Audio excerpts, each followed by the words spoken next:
정승관님 공보 키시고 어떻게 들으셨는지 소감 혹은 질문, 소감도 좋고 질문도 좋고 말씀 부탁드립니다. 정승관 선생님. 예.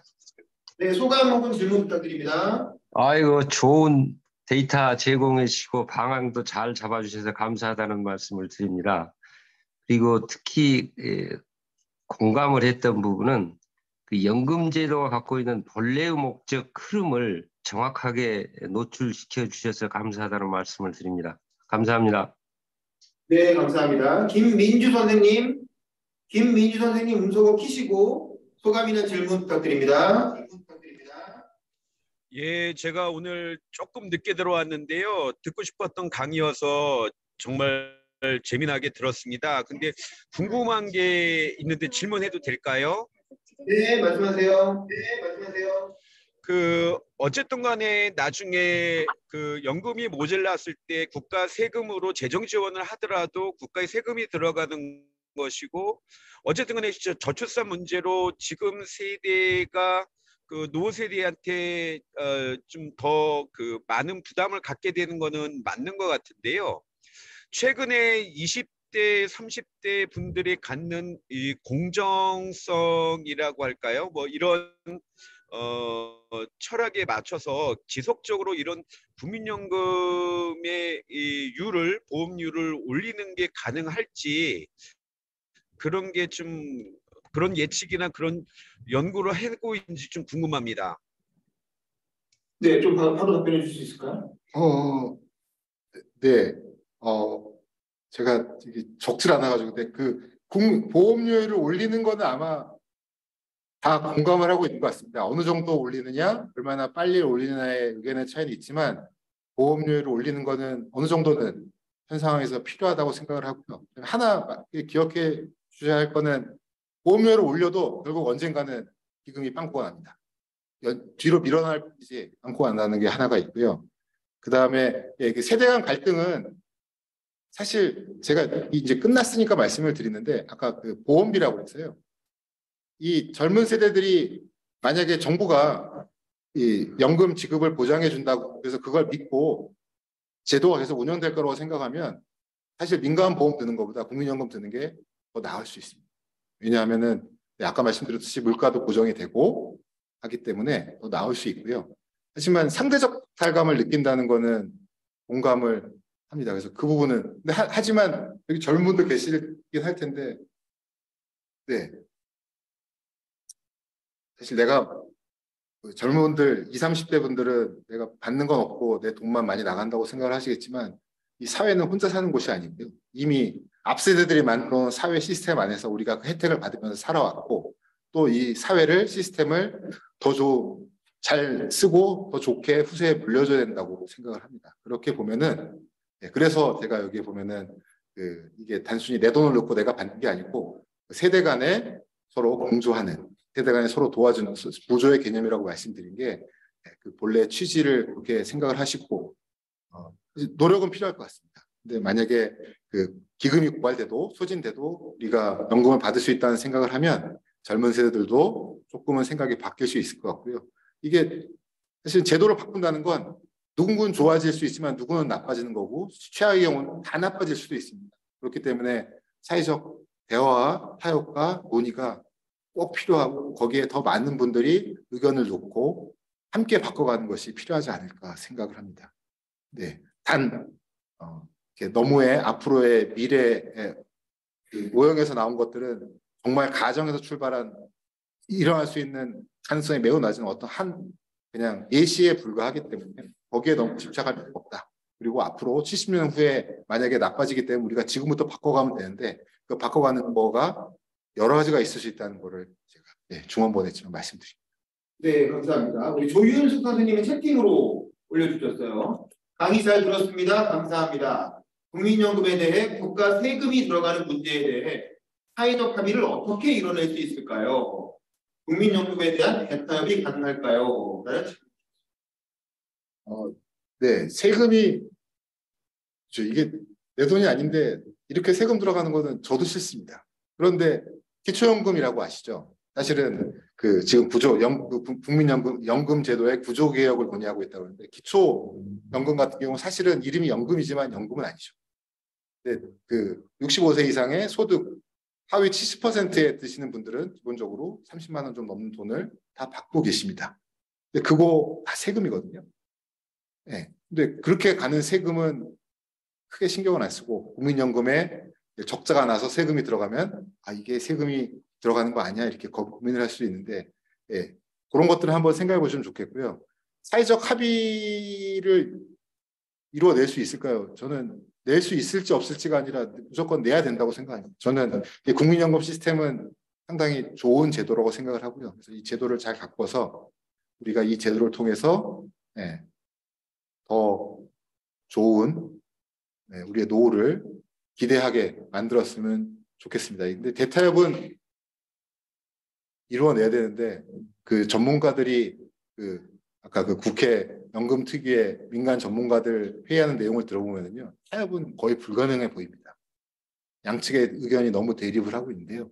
근데 그건 전문가들의 의견 대립이고 국민들이 힘을 모아주시면 타협이 일어날 수 있지 않을까 생각하고 타협은 해야 됩니다. 저도 인정을 하는 건 재정 상황이 안 좋아지는 건 분명한 사실이에요. 이거를 안 좋아지니까 고쳐야 되는데 어떻게 고칠까의 문제거든요. 근데 타협이 안 된다고 계속 이 상태로 가면은 정말 더 큰일 날 수 있습니다. 그래서 가능한 빠른 시점에서 뭔가 대책을 만들고 그게 모수계획이 됐건 주요계획이 됐건 우리가 더 사실은 저는 많은 분들이 관심을 가져달라고 부탁을 드립니다. 네, 그다음에 이지웅님 음소거 키시거나 음소거 채팅으로 소감 혹은 질문 부탁드립니다. 이지웅님 음소거 키시거나 소감 질문 부탁드립니다. 이지웅님 좀 상황이 어려우신가 보네요. 그다음에 오종호님은 채팅으로 의견 주셨는데요.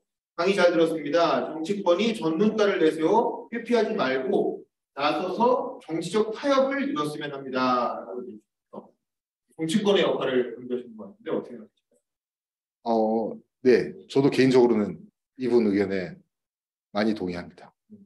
네, 사실은 정치권이 그 연금 개혁, 법안을 바꾸고 해야 되기 때문에 연금 개혁을 수행할 주체가 돼야 되는데 이번에도 연금 특위에서 민간위원회를 만들어 놓고 결국은 구체적인 어떤 액션을 취하지 않고 유야무야 지나가고 있고 이게 결국은 바꾸면은 반대하는 쪽이 있고 찬성하는 쪽이 있기 때문에 그리고 반대하는 쪽에 표를 잃지 않기 위한 게 아닌가. 그래서 사실은 전문가들이 앞에서 대신 싸우고 있고 정치권은 노력하는 것처럼 보이는데 싸워서 결론이 안 나네요.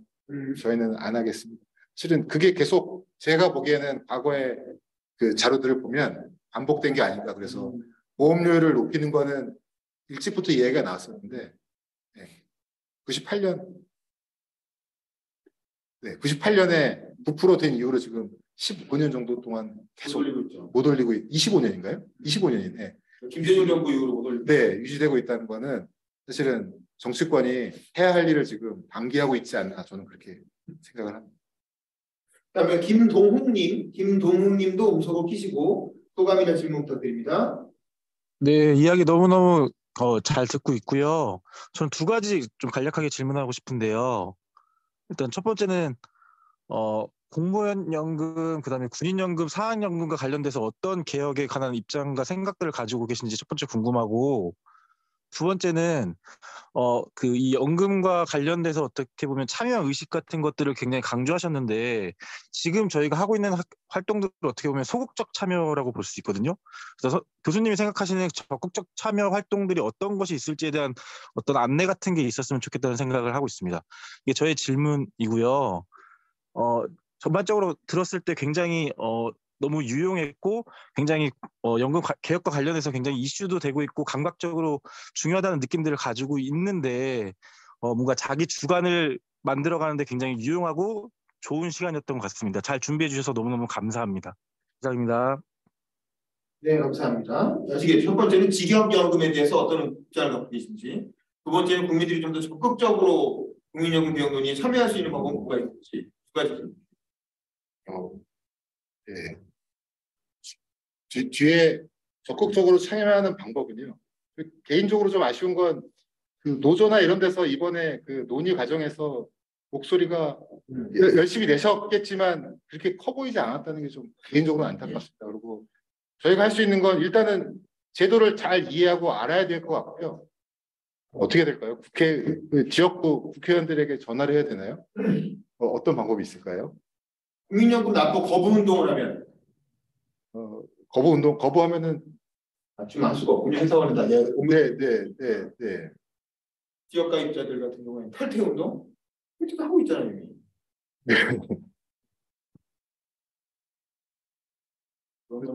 네. 일단은 저 같은 사람들이 더 열심히 의견을 내야 될 것 같습니다. 그래서 이제 여담이지만 이게 잘 안 된 이유 중에 하나로 어쨌거나 정부가 적극적으로 활동을 해야 되기 때문에 그 활동하는 사람도 공무원이고요. 그리고 이렇게 의견을 내거나 전문가층에 보면은 교수님들이 많지 않습니까? 4학년급이건 공무원연금이건 결국 직여연금으로 이미 국민연금보다 훨씬 높은, 물론 내는 돈도 많지만 노후소득을 보장받고 있기 때문에 여기에 크게 관심이 없어서 이게 잘 일이 안 된다고 누가 웃으면서 그런 얘기를 하시더라고요. 예, 그리고 말씀하셨던 그 직여연금 같은 경우는 저도 관계자라 되게 말씀드리기 어렵지만 오히려 그래서 말씀드릴 수 있을 것 같은데 지금 논의가 되고 있는데요. 직여연금과 국민연금을 통합하자는 이야기가 나오고 있는데 사실은 그 직여연금 쪽에서 반대가 많은 걸로 알고 있는데요. 네. 근데 저는 개인적으로 제 사견입니다만 저는 개인적으로 제가 미래에 받을 소득을 다 못 받더라도 소득 대체율이 떨어지더라도 결국은 전체 차원에서 이게 좀 공평하게 사람들이 받아들일 만한 수준에서 개혁이 이루어진다면 직여연금과 그 공무원연금을 국민연금을 이렇게 합하는 것도 저는 고려하고 있는데 이것도 보면은 그 개별적인 그 생각에 따라서 어떤 쪽에서는 그 국민연금하고 통합하자고 이야기를 하고 있고요. 또 한쪽에서는 통합보다는 뭐 부분적으로 조정해보자 이렇게 얘기하고 있고 이것보다도 퇴직연금이 어떻게 해야 되는지에 대해서 사실은 퇴직연금이 국민연금 안에 들어있다가 밖으로 나갔거든요. 그래서 그 퇴직연금을 규모가 그 기금이 많이 쌓였기 때문에 그 쌓인 기금을 어떻게 하면은 더 잘 이용할 수 있을까 이런 거에 대해서 그 구조개혁 차원에서도 논의가 많이 되고 있는 걸로 알고 있습니다. 알겠습니다. 개인적으로는 직접연금 개혁이 찬성하신다고 하셨습니다. 네, 저는 그리고요. 네. 자, 그러면 온라인에 들어오신 분들은 다들 한 번씩 소감을 들었고 오프라인에 계신 우리 정수진 선생님 일단 소감 한번 질문. 조금만 크게 좀 얘기해 주세요. 한 가지는 간단한 질문이 있는데요. 그 아까 물가상승률을 반영한다고 했잖아요. 네. 그건 100%다 반영되고 있을까요? 아니면 그걸 좀 조정을 하나요? 제가 알기로는 그 전국의 평균 물가상승률이 반영이 돼서 그 올리는 걸로 알고 있습니다. 매년 초에 그 발표를 하고 그대로 다 반영. 네. 또 하나는 이제 아까 동아일보 기사를 김소영 기자, 김소영. 그 아까 공포 마케팅이라는 말씀을 하셨는데 네. 공포 분위기를 조성하는 그 이유가 있을까요? 그걸 좀 강조하시는. 김소영 기자. 이게 공적인 자리라 말씀드리기 제가 본 건 아니지만 이게 그 뒤에 보면 이 재정 안정론을 강조하면서 결국은 그 뒤에는 또 누가 있냐면 그 민간 보험회사들이 있다고 하더라고요. 네. 그래서 결국 국민연금에 위축시켜서 민간 보험 가입해라. 민간 보험에 많이 가입하도록 이제 그런 얘기를 들으면서 생각해 보면 저도 그 사보험에 가입은 하는데 가입하는 게 언제냐면은 이제 소득 뭐죠? 그 연말정산이 아니고 연말정산할 때인가요? 이거 할 때 이제 환급 받으려고 부랴부랴 넣고 이렇게 하는 게 더 많았는데 이제 그런 것들이 좀 점점 비중이 줄어들고 있다고 하더라고요. 그러니까 결국 노후에 대한 대비하는 거는 아까 못하는 분들 많았지만 특히 있는 분들은 더 하고 앞으로 점점 그런 비중이 늘어날 테니까 그 시장이 커지는데 그 커지는 시장을 선점은 아니더라도 그 파이를 좀 나눠 먹으려면 그 국민연금 역할이 좀 줄어드는 게 한쪽에서는 또 도움이 되지 않을까. 뭐 그렇게 연결을 시켜서 생각하는 분도 있다고 하시더라고요. 그래서 그런 공포를 조장해서 네. 민간보험 시장으로 넘어가게 하는. 네, 네. 그래서 저 같은 경우도 아까 말씀드렸죠. 그냥 낸 돈 다 가져가겠다. 네, 그리고 이제 그냥 국민연금 없애버리면 안 되냐 이렇게 생각하시는 분들 계시거든요.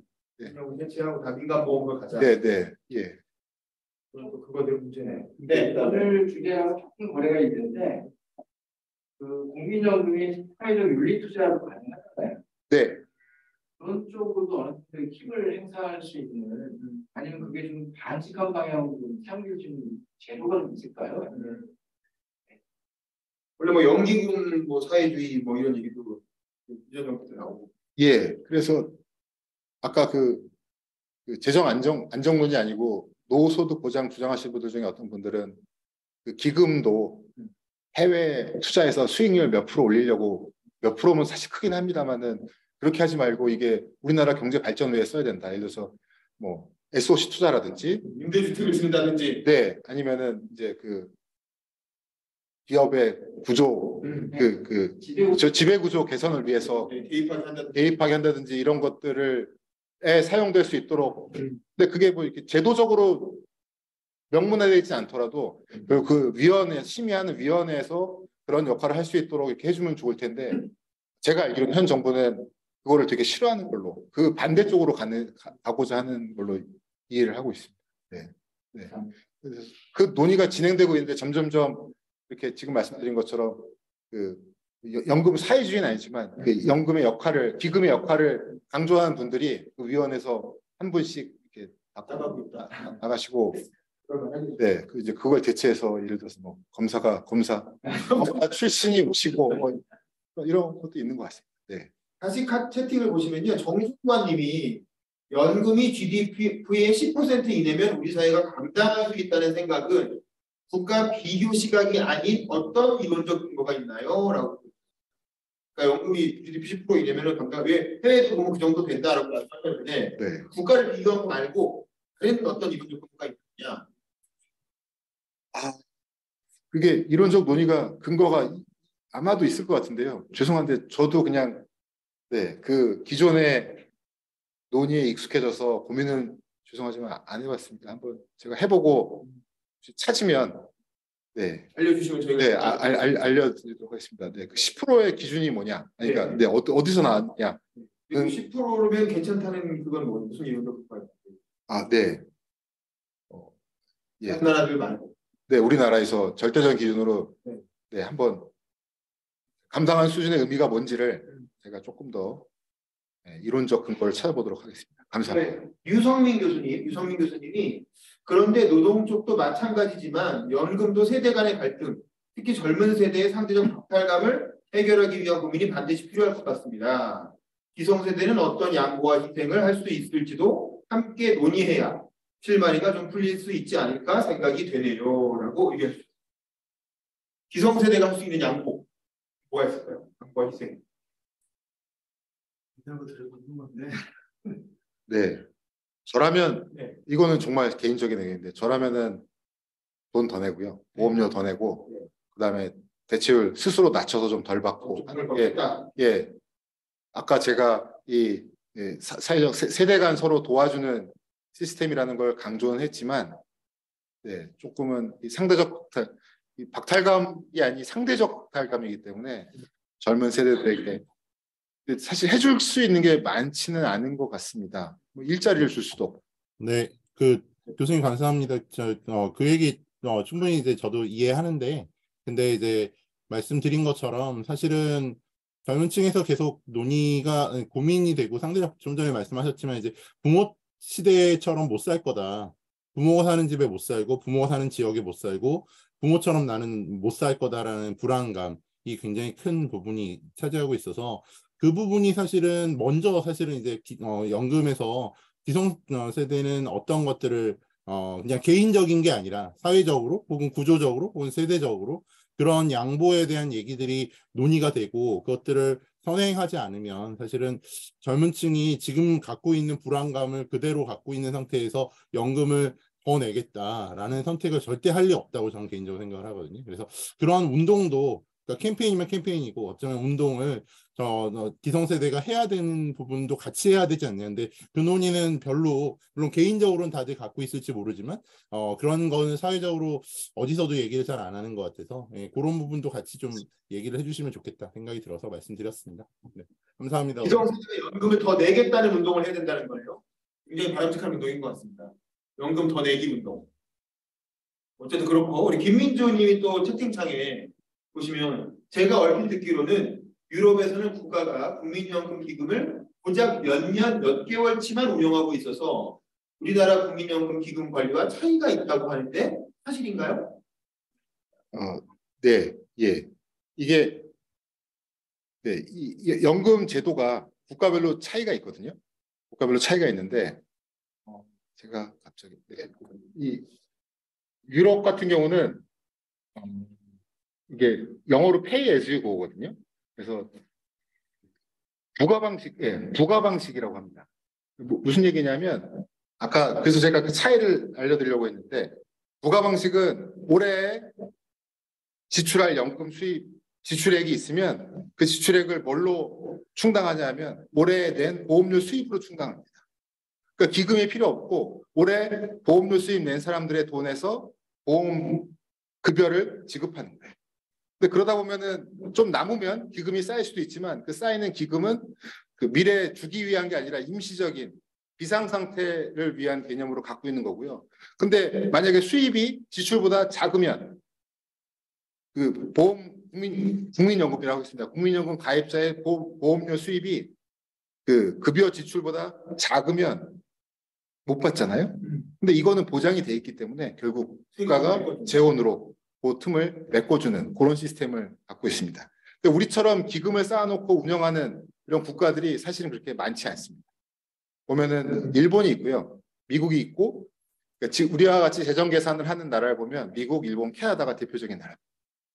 네, 그래서 연금의 약간 그 역사와 관련이 있겠죠. 네, 그 역사가 오래돼서 네, 그리고 특히 우리나라가 문제가 되는 건 인구 구조가 불안정하기 때문에 유럽 같은 나라들은 이제 우리랑 같은 걸 겪어서 결국은 고령화도 안정화되고 저출산도 안정화되어 있기 때문에 그 상태로 유지가 되는데 우리 같은 경우는 네, 지금 불안정 상태에 있기 때문에 이게 더 문제가 되고 사회적 문제가 되고 있다고 볼 수 있겠습니다. 우리 조윤숙님이 하나 더 올려주시는데요. 기성세대 국민연금 더 내기 운동 사회적으로 고민해보면 좋겠습니다. 기성세대의 안정적인 노후를 위해라고 의견 주셨고 이건 그냥 의견이니까 좀 의견 주셨고요. 김민주님 다시 감사합니다. 그러면 오늘 이걸 마치도록 하겠습니다.